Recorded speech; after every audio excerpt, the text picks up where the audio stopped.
Okay, so you guys ready?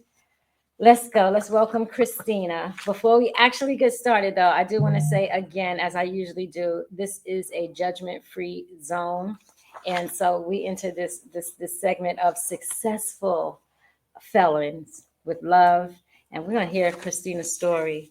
And so, Christina, but one quick question: was community health worker actually your first job upon release? It was, Nana. It Wow! was. Wow! So I'll tell you a little bit about my story. Okay. So when I was released, I went to the Osborne Association and I needed services. I needed a job.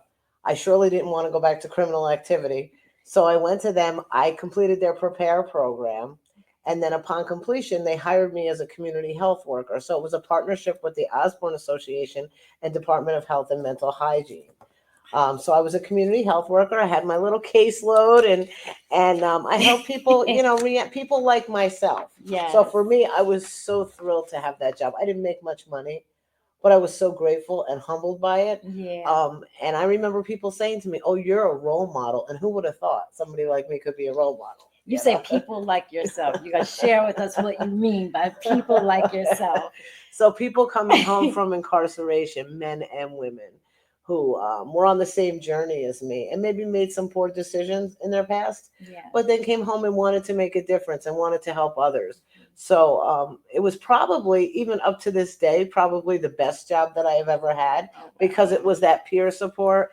It was listening to people. It wasn't as complicated as the work I do now, a lot less Yeah. administrative But stuff. so necessary. And so necessary. People want to hear from other people who've shared their same experiences. Yeah. And we help them, navigate the obstacles of reentry, because there's many. Yes. There's many Yes. obstacles of reentry. As we both know, and as some of you don't know that may know, in 2012, I'm also justice impacted. And in 2012, I pled guilty to white collar charges of fraud and was sentenced to 10 years in federal prison. So this is where my passion for prison talk comes from, and the Sisteration Room, and Woman on Silence, which is my nonprofit, and it's even the foundation of my business, Repurpose Thinking. So it's all relative. You know where I want to start with you? Oh my gosh, here we go. Go ahead, bring it on. Well, we say my tag is embrace the journey. So we're about to embrace your journey, okay? What was your childhood like? Oh my gosh, it was traumatic. It was a disaster, just to be really honest. It was really bad. Um, I think, I know my father loved me. My parents were divorced when I was 3 years old. They were both remarried. I'm the youngest of three siblings. My brother and sister are 10 and 12 years older than me. My mother had remarried from a gentleman from out of the country. And just to be honest, I mean, he molested me through the majority of my youth. Wow. My stepmom. Oh, go ahead. No. I just wanted you were, engage. Yeah. So my stepmother, she was very strict. Came from an old Italian household. Yeah. To be honest, if it wasn't for her, I'd probably have no structure at all in my life. So she pushed me for education. Wow. She pushed me. She believed in me. I ended up living with my father and my stepmother um, through my childhood after those events had happened. And I lost touch with my mother for many years. And then just upon her death, me and her got to, and she apologized to me for everything that happened. And of course, I forgive her. What do they say? Not forgiving somebody is you drinking poison and waiting for them to die. Yes, ma'am. That's exactly what it is. So I had to work, through that, and many years of therapy, many years of substance use disorder behind it, and plenty of poor decisions led me to my incarceration. Forgiveness is a big thing. I remember, being away. I did a lot of studying. I studied Christianity and Islam, and I remember in the Bible it says specifically, as fast as you forgive, God will forgive you. So I kind of make it a point of forgiving quickly as I possibly can. I ask him for the power to forgive. It doesn't mean that I'm going to let you back into my life as you were before, but at least my heart can release that, start healing and start working on the release of that heaviness, So when we forgive, it's really about ourselves. It is, Lynette. And something else I realized as an adult, because I was angry at my mother for so many years for allowing this to happen, and just everything that took place. And I felt like she chose him over me, and a lot of things had transpired. But as I became a parent who was abusing drugs regularly, making poor decisions, I had to look back on my journey and say, I didn't always make the best decisions as a mother. And I hope someday my children forgive me. I mean, they weren't like the decisions that she made; they were very different. But as a mother that was addicted, I Yeah. made some really bad choices, and I think that we all just do the best we can where we're at or what we have at that time to give. So in that, I absolutely forgive her. I love her. I miss her. She passed away like 10 years ago. Uh, But and here I am. you mentioned, you said that you're responsible for the reasons that you went to prison. Hmm. And I just want to say that as generational trauma is concerned, where generational trauma is concerned, because you didn't share yet, well, you did share about your stepfather. Hmm. So those are traumatic spaces that Hmm. happened in your life as a child where you had no control. Hmm. So some of these decisions that we make Hmm. that put us in these adult situations are Hmm. not always our fault. For it. When I first entered into the zone, when I first Is that what you call it? The zone. the prison zone, I would hear stuff like that, because when you enter into the zone, there's other people on their way out, so Yeah. they've already done all of that, that reflection and that introspection. And I heard a lot of that. Prison saved my life, and I'm just like, these people are nuts. This thing destroyed my life. How about that? you know but after being around, Mhm. so many different women, so many different stories. We are so, and I love us. I love women to the point where I care without me even knowing you. I care about you. We have Mhm. so many things that we have to overcome just to live, just to live. And the stories are so different. And that's when I learned about so many different people, and how prison really did, not only did it save so many of the adult women's lives that I met, but it saved some of the children Yes. that they had while in prison. Prison saved those lives, the lives of those unborn children. So yeah, it's still hard for me to say because of my personal journey, but that's why I know that I'm here to do what I'm called to do, and that's why I guess that's why I love what I do. When you were away, like you had no idea, like what did you have on your mind as far as how are you going to live when you came back to society? So while I was on pre-trial, like I said, I was at Daytop, Samaritan Village, upstate. And I started to like really get the hang of recovery, and I noticed a lot of the young girls used to come to me. And they have something called structure there while you move up within the organization. Right. So by the time I left, I was the guru. They called me the guru. I love it. Right? It was like the first time in years they had actually assigned somebody that role. I really took my recovery seriously. I did. Once I started to feel better, it took me about 6 months to really wrap my head around it, because the first 6 months I was just doing it. I was faking it until I made it. Wow. You know what I mean? Wow. So yeah, so when I left there, and then when I went to Danbury FSL, I went there and I was part of the FIT program. So they assigned me as a mentor, and I used to mentor some of the other young ladies. And in the interim, I took some classes. Like they didn't offer them; they didn't offer any college classes in federal prison. They did like an Inside Out program and other kinds of things. But what I did is I paid for a lot of correspondence classes about mental health and about addiction and a lot of theology stuff. And that's really, I had in my mind, that's what I was going to do. I didn't know where, I didn't know how. I knew I wasn't scared to work, and I wasn't that proud. I mean, I've done all kinds of jobs. Right. So I knew I could find a job. Where it was, I didn't know. But I had a counselor while I was incarcerated, and I remember him telling me, have a plan A, B, C, and D, just in case, because it never turns out the way you had expected. And I had never expected it to come this far. But in all honesty, I worked really hard for where I am now. Yeah. I mean, and this was my mission. Like, as soon as I got the taste of sobriety and having the ability to help others, I was like, this is what I want to do for the rest of my life. I know this was my calling. I finally found my calling. But I had to go through all this yuck to get things change. Things change, man. And you're 7 years now sober. Yes. That's amazing. March 8th was 7 years I have clean from drugs. That is amazing. Yeah. Congratulations. Thank you. That's the whole entire feat all by itself. It is. And I remember when I first was incarcerated or was on pretrial, I always had it in my head, well, I have to serve this time. I got to do this year in rehab. Then I got this time in federal prison. And then I'm going to be on probation for 5 years. But then I can get high.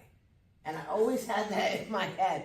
Then I can get high. Is that true? It really is. It was the truth up until probably my second year of incarceration.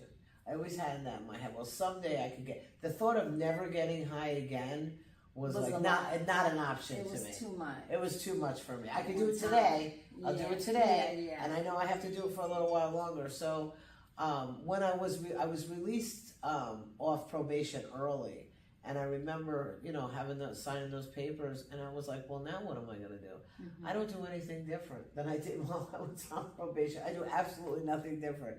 My life is actually, it's overwhelmed, with my job and, my children, my grandchildren.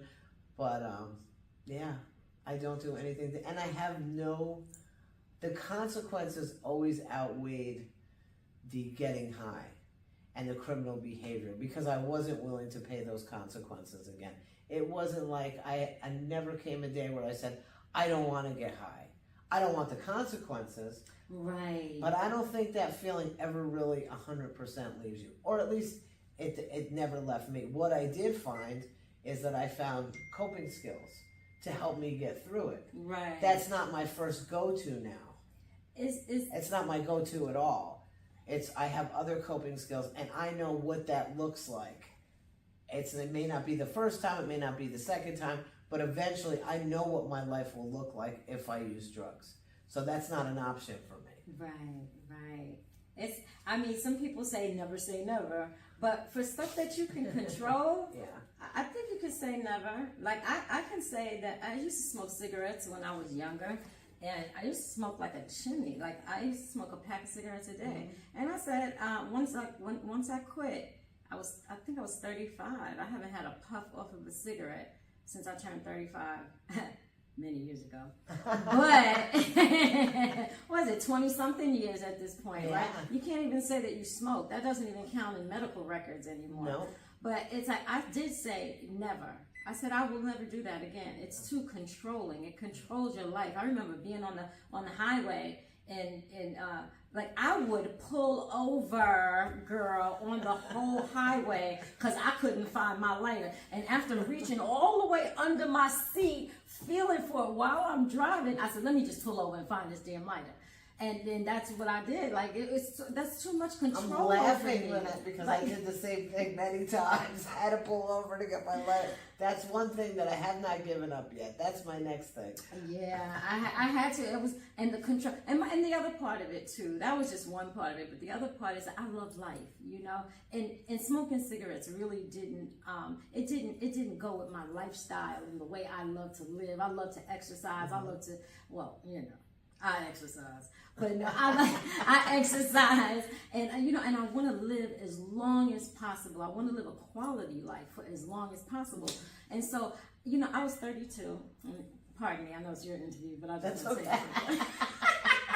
I was 32, and I said, you know what? I'm going to smoke for 3 more years, and I'm going to enjoy every single puff. And I will not say, I'm going to quit, I'm going to quit, I'm going to quit. I'm just going to quit at 35 years old. And you did. 15 seconds to my 35th birthday at midnight was my last puff that I pulled on that cigarette. I get chills because I think about it right now. Like I was at the height of the love of smoking cigarettes, Mm-hmm. Yeah, and I said, no, 35. I said 35 and it was it. And I have not ever had to smoke since. So that's the thing. It's the same love that you have. It's like that love story that you have for drugs as you have for cigarettes. Now you love to smoke, but you know the consequences are so bad. It's the same thing. Yeah, it's the same yeah. kind of thing. That's what I believe. It's the same. It's the same thing. Because all of the temptation and all of that is still, it's there, but you're just like, that's not an option for me anymore. No. That's a good deal. Now, Successful Felons is the segment. Successful Felons is the segment of this. That's the highlight. That's the thing of this season. Like, come on. Coming in when you said your life was, how do you think that you're going to be so successful? Did you think that you were going to be, you are the director at one of the major nonprofit organizations in New York State.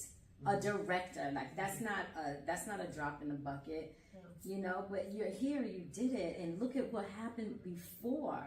I gotta be honest with you, Lynette. I was really successful at everything that I've done, even in criminal activity. Like, my business was successful. Was it illegal? Absolutely. Right. But it was successful. That's all those point, it is. That's a good and point. I'm a go-getter, and I work hard. When I go hard. And when I went 150% criminal activity, and I was successful at that. Well, not as successful as I would have liked, or otherwise I wouldn't have went to prison. But and with my job, I take it seriously, and it's kind of, this is my life now, rather than the criminal activity. I'm all about reentry. I'm all about helping people. I live it every single day. It's not only my job. It's what I really truly believe in. So I took all those skills. All those are transferable skills. Business is business, regardless of what you do. And for me, I am blessed to have a job that I love coming to work. I absolutely love coming. It's not a day that I wake up and go, oh my God, I can't, And I've had jobs like that. I don't have that. And I think any job that I've ever had, I've been fairly successful at it because I always put 150% into it. I think I found my niche now. This is me. This is where I feel like I make a difference. I have the ability to help people change their lives. And to me, when clearly you'll never get rich doing nonprofit work, but when you can lay your head down at night and go, you know what? I really helped this person change their life, or make a better decision, or get a job, or have a place to live, and I have people, that look up to me today. Yes. And there's no feeling better than that. There just isn't. All the money in the world couldn't replace that. No, they couldn't. No, it can't. It can't. And I look back to, it's like, this is where we're right where we're supposed to be. Mm-hmm. And I think that every part, we're right where we're supposed to be with good intention. Mm-hmm. So I think wherever you are and good intention is attached to it, that's where you're supposed to be, no matter what the situation is. I think I can say that. Yeah, I think I can say that. So, wow. What are some? I know you love Osborne. I do. I know you love. I love Osborne too. They're such a good organization. Yes. They welcomed me. I remember saying to them, I just need an opportunity. Just give me one chance. And I knew once I got in, I was going to do it. Whatever it took. If I didn't know, I'd learn. And there's lots of things I didn't know, but I learned along the way. But they gave me the support to learn. That's the whole thing. Coming home, you need some. We all need support.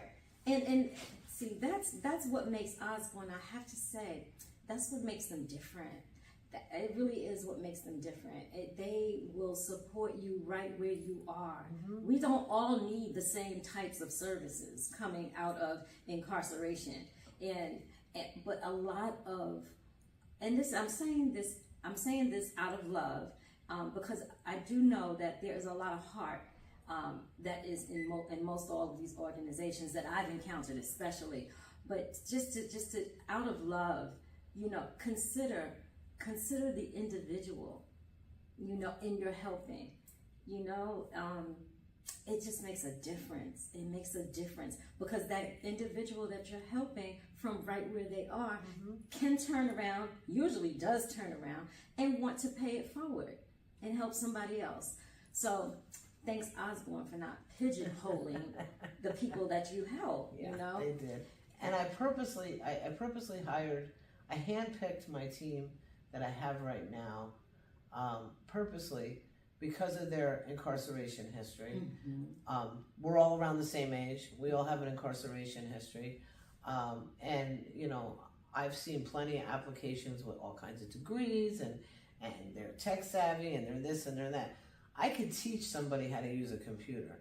I could teach somebody to use, any kind of program or things like that. Right. But I can't teach you that life experience. And I can't teach you that empathy and that need and that want to help somebody, navigate their reentry. Because we're at different points. We're all in reentry. We just may be a little bit further down the road. So let me hold your hand through it until you get to that point. And myself and my entire team really feel like that. Like we live this. Yeah. Yep, you do. Yeah. You do. I want to speak to the success of your entrepreneurship being my thing, and it's my determination to share developing a cognitive shift in thinking in our Black and Brown communities that cultivates a spirit of entrepreneurship. And you said something that is one of the things that I also speak on in my workshops is transferable skills. So the skills that you had in wanting to to continue forward and are determined. You were a go-getter before. Yeah. And therein lies the title of repurposed thinking, is to create something new out of something you already know how to do. You were already ambitious. You were successful at everything that you've done before, no matter illegal or illegal, legal or illegal. But, and so you brought that whole thing forward and you just manifested it into something that was positive. That's major. Yeah. That is a major thing. And I'm like, that's great. So I definitely, of course, want you to speak at some of my workshops and programs that I have. Because I will be inviting successful entrepreneurs, especially those that have been in the trenches and knows what it is to rebuild again, especially in my over 50 space. Yes, we're definitely over 50 space over here. What is it that you want to share? Is there something that you want to share with the community of returning citizens publicly, and not to just the people, but here in the Sisteration Room, that you want to share about winning and moving forward? Yeah. Sometimes you have to stop and you have to appreciate where you are. And, there's these small hurdles. And reentry is really, really hard. I will say that. It's very, very hard. But if you continue to put one foot in front of the other and find a support system like the Osborne Association, like other reentry organizations that are genuine and really want to help you, find somebody to mentor you. I mentor a lot of women. I just did I taught a class on women victims of sex trafficking. Wow. I try to pay it forward as best as I can, but sometimes you have to remember how far we've come.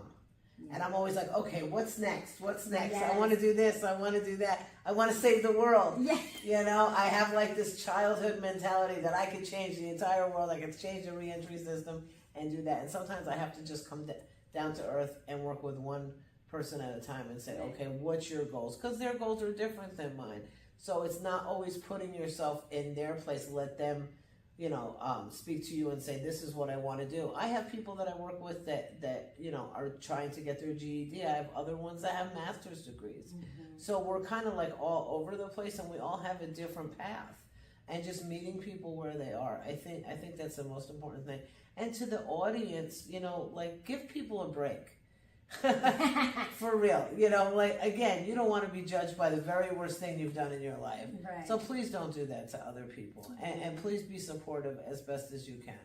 A lot of people are, they come home with the right idea of, I want to change my life. But often life circumstances kind of hit them in the face because of their lack of support. So if you could be that support system to somebody, please do it. Please do it, because we don't want to see people get the recidivism rate. It's gone down. We want to get it down further. Yes, we do.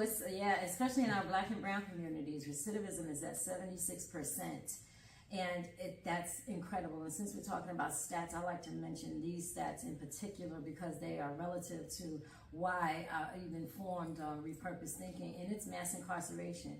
The mass incarceration rate of women is at, over the past 3 decades, is 750% that over men in mass incarceration, and over the past 2 is 475%. That is astronomical, and it's growing.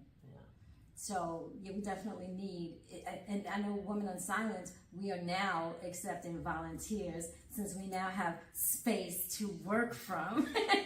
Thank you again, Osborne. But yeah, we're definitely opening up the well for volunteers. We definitely have a plan, and we need your help to make it happen. Osborne, I know they're organized, structured, and huge. So you might want to get a job with them. Apply for a job. Christina, wow. Okay, so you have accomplished so much, and you've gotten to such an incredible space in your life. What's next for you? Oh, I'm going to keep it going. I'm going to retire. They're going to have to throw me out of Osborne. So I think that originally I had thought, you know what, let me just gain this, not because I work for Department of Health, and I gained a lot of knowledge. And then, coming over at Osborne, I gained all this housing knowledge. So I like the learning phase. I do, because I don't like to get bored. So I like starting all these new things. And right now I'm in a learning phase. We're hopefully opening up more housing projects to be a part of that. So I'm learning. My next, wherever they take me, that's where I'll be. I thought, I'm going to open up my own, and I'm going to do this. And at one time I had thought about it. But why do that if I have such wonderful support with this organization? Yes, and speaking of support, we're hoping that Christina will join our board at Women in Silence. I think she can manage that. I think Osborne might be okay with that. I would be happy to. I would be delighted to. Thank you. Oh my gosh. Okay, you guys. If that is an invitation that supersedes any letter, okay. Christina, I appreciate you so much. Oh, thank you so much. I love you. Thank you for having me. Thank you so much.